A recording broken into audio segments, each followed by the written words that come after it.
Hello, Professor Markwood. Hello, all of my classmates. I'm working on a game called the Metropolitan Museum of Video Game Comedy. So let's get right into it.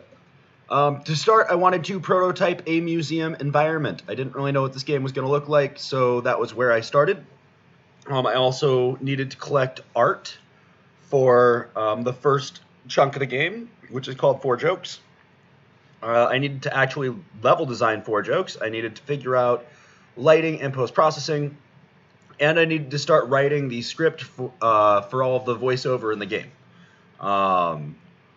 So let's start with the prototype museum. This is kind of where I started. As you can see, I've just got some random abstract art. But I realized pretty quick when I started doing this, this is Unity, clearly. I couldn't get the look I wanted. The color white is really, really difficult to light in Unity, and I pride myself on knowing how to light video games to some degree, and this is one that just looked terrible. So I played with this. Eventually, I ended up building out Four Jokes by Eric Wolpaw, the first chunk of the game. I ended up building that out, and it looked a lot like this, and then changed it.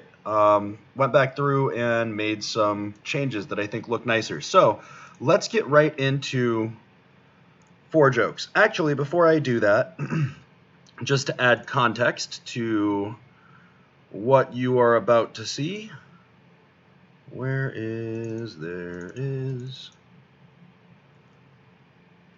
All right, just to add context, quickly want to take a look at my intro audio.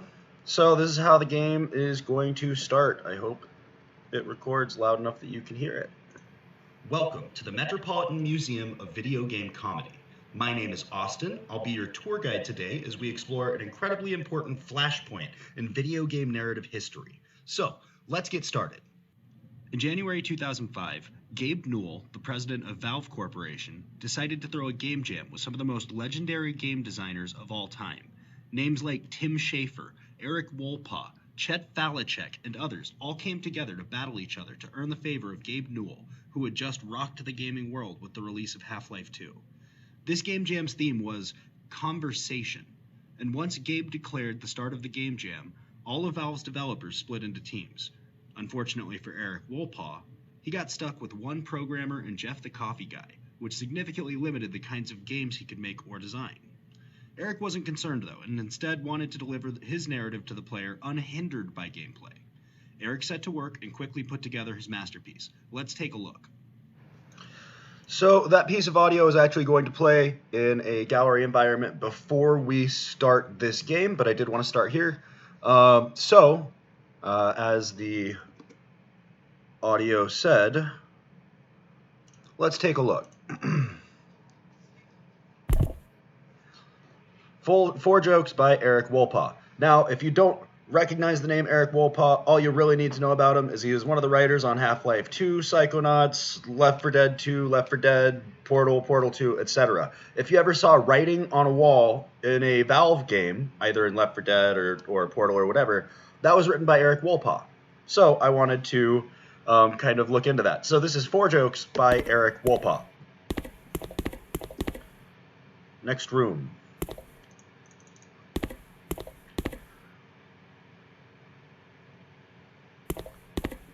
I've added art for all of the jokes. So I've got fishes and dams. All right, let's move on to the next room.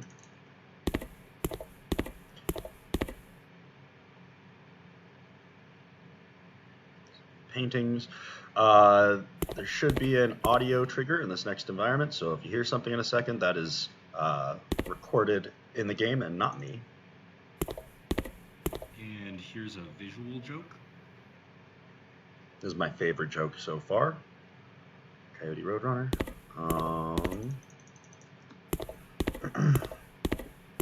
And that's it. So, you walk into the final door and...